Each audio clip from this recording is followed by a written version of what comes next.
berkaitan dengan isu menara warisan 100 tingkat. Sebab itu saya mempersoalkan apabila PM mengatakan bahawa itu bukan cadangan daripada kerajaan, tapi itu cadangan daripada PMB, sedangkan dia merupakan pengurusi pemegang amanah kepada PMB, dan juga Timbalan Perdana Menteri juga merupakan timbalan pengurusi pemegang amanah PMB. Jadi saya fikir bahawa Pimai tentu juga. Hari ini penjelasan dibuat oleh Tan Sri Kamal Makbiah, iaitu CEO pengurusi eksekutif PMB. Isu yang saya nak bangkit di sini bahawa dia mengatakan bahawa ini tidak menyentuh soal unit amanah.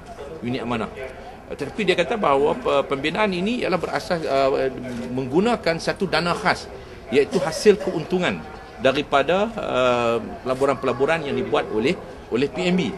Tapi saya nak mengingatkan beliau bahawa nilai saham amanah yang dikumpulkan oleh PMB ialah 115 bilion, daripada amanah saham nasional, amanah saham Bumiputera, amanah saham yang berbagai-bagai, amanah saham Satu Malaysia dan sebagainya, 115 bilion. Bermakna bahawa hasil keuntungan PMB yang dimaksudkan itu ialah hasil keuntungan daripada pelaburan 115 bilion. Saya tidak fikir bahawa PMB mempunyai dana yang lebih besar daripada dana unit amanah yang dikumpulkan daripada pelbagai peringkat masyarakat dalam negara kita.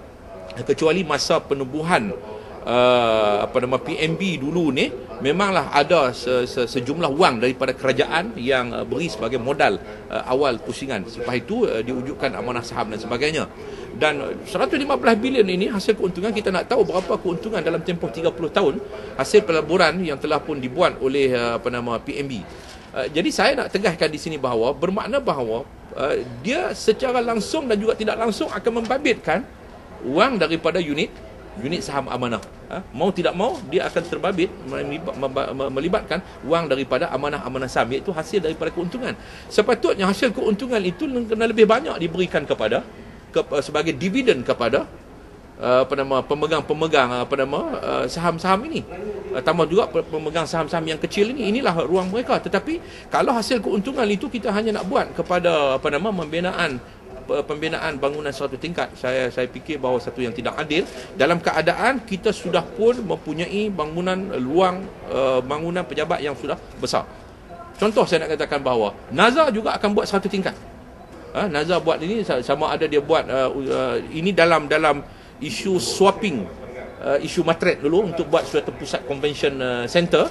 Jadi dia dapat tanah, dia akan bina bangunan satu tingkat. Jadi kita ada bangunan ada 200 tingkat. Selepas ini ada bangunan baru 200 tingkat. Sedangkan kita sudah melihat lebihan ruang di Kuala Lumpur ini. Saya sebut tadi 15 juta kaki persegi, bukan lebihan tu, lebihan tidak 15 juta. Sehingga 2014 projek-projek yang baru yang akan siap, yang sedang dalam pembinaan, yang dah baru siap akan pembinaan sampai 2014, jumlah ruang pejabat ini 15 juta kaki persegi. Itu tak termasuk Nazar satu tingkat, tak termasuk PMB punya bangunan satu tingkat ini. Kita sudah ada 15 juta. Sedangkan permintaan sudah berkurangan. Hujah saya tadi, saya katakan bahawa Menara Citibank sudah pun menurunkan kadar sewaan daripada asalnya RM7 lebih satu kaki persegi. Dia sudah pun mengurangkan kadar itu kepada RM6 ke RM6.50. Pengurangan kadar sewa ini oleh Menara Citibank ini menunjukkan bahawa permintaan sudah pun berkurangan, sehingga mereka terpaksa menawar kadar yang lebih murah. Jadi bagaimana selepas ini akan berlaku lebihan ruang yang begitu banyak dalam Kuala Lumpur sahaja. Kemudiannya juga bahawa berkaitan dengan isu menara ini juga ialah persoalannya ialah bila dia pindah nanti. Dia kata bangunan yang ada di 30 tahun. Saya kata tadi di barat 300 tahun pun ada bangunan 300 tahun. Bila dia pindah, bermakna di situ akan kosong. Siapa nak pula nak sewa? Nak cari orang mana? Sedangkan bangunan banyak, bangunan baru dah banyak. Kalau dia tak mau duduk bangunan tu umur 30 tahun, mungkin orang lain pun tak mau duduk bangunan umur 30 tahun lebih. Dia kata bangunan kami dah 30 tahun. Lama lah. Dia perlu bangunan baru. Kalau dia tak mau duduk bangunan lama 30 tahun, orang lain pun tak mau duduk bangunan 30 tahun sebab berlaku persaingan sekarang ni. Bila pemaju-pemaju yang menyiapkan bangunan baru ni, mereka tawar, okey, kalau you sewa saya punya bangunan, kos pemindahan saya yang tanggung. Itu tawaran, perlumbaan untuk nak tarik orang pergi kepada bangunan yang baru siap. Kalau boleh diisi kepada bangunan baru, yang akan berlaku kekosongan ialah bangunan lama. Ini akan berlaku lebihan ruang yang tidak menguntungkan, yang saya bimbang boleh mencetuskan krisis ekonomi seperti mana berlaku di Amerika dan juga di Eropah. Jadi sebab itu saya minta pihak kerajaan meneliti benda ni, dan saya cadang tadi satu jawatankuasa parlimen untuk semua projek-projek besar ni mesti diteliti untuk mendapat kelulusan khas daripada parlimen, berkaitan dengan projek menara, MRT dan sebagainya, kerana ini semua satu benda yang sangat complicated yang kerajaan tak semua tahu. Kerajaan sendiri mengatakan bahawa zaman mereka serba tahu sudah pun berlalu. Jadi kerajaan tak semua tahu, dia memerlukan pada penelitian bersama semua pihak dalam parlimen, seperti mana di British berkaitan dengan perolehan, berkaitan dengan pertahanan negara ini, dia mesti diluluskan oleh satu komiti khas di peringkat parlimen British. Jadi begitu juga projek-projek megah ini perlu dapat penelitian dan juga kelulusan daripada satu jawatankuasa khas parlimen. Kalau jawatankuasa khas parlimen setuju-setujulah, kita akan mesti buat satu perbandingan lah. Akhir sekali yang saya nak sebut di sini ialah pusat kanser negara. Tadi saya sebut saya persoalkan. Pertama, diberikan secara tender runding kepada Kiara Teratai Sdn Bhd, Kiara Teratai Sdn Bhd, sedangkan ceiling projek harga tersebut ialah 650 juta yang dibuat oleh JKR. Tapi mengikut Macang tadi, WB Macang, dia kata dalam rancangan Malaysia ke-9 disebut projek itu 350 juta sahaja, pusat kanser negara, nilai 350 juta. Ceiling bila nak laksana, JKR kira balik dengan kos baru mungkin 650 juta. Tetapi bila di-awardkan pada, kalau tak silap saya dalam dokumen itu, pada Ogos 2010 ini, di-awardkan kepada Kiara Teratai Sdn Bhd ini 690 juta.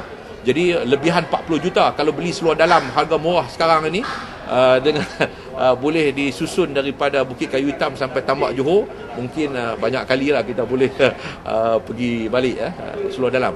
Jadi isu dia ialah syarikat Kiara Teratai dibuat secara tender runding, harga award lebih daripada harga ceiling yang ditentukan oleh JKR sebanyak lebihan itu lebih daripada 40 juta. Keduanya ialah Kiara Teratai tidak ada lesen kelas A. Untuk buat projek kerajaan ini 10 juta ke atas, dia mesti kelas A. Dia hanya ada kelas B. Jadi, dan dia tidak ada pengalaman dalam membina projek-projek hospital dan sebagainya. Jadi kita nak buat pusat kanser untuk kemudahan nak berubat penyakit kanser kepada masyarakat, tetapi pelaksanaan kita menggambarkan kerajaan sendiri ada penyakit kanser yang perlu diubati. Itu saja. Dan akhir sekali saya sebut tadi, saya minta semakkan gaji baru untuk kaki tangan awam, di samping gaji minima untuk sektor swasta dan sebagainya, gaji baru untuk sektor awam, dan sebelum semakkan gaji itu dibuat, saya minta kerajaan menaikkan kola untuk kaki tangan awam. Sekarang ni kola setiap bulan ini ada ikut zone, ikut bandar. Kalau di bandar besar 300, semi urbannya 200, kemudian kalau di kampung, di desa luar bandar 150.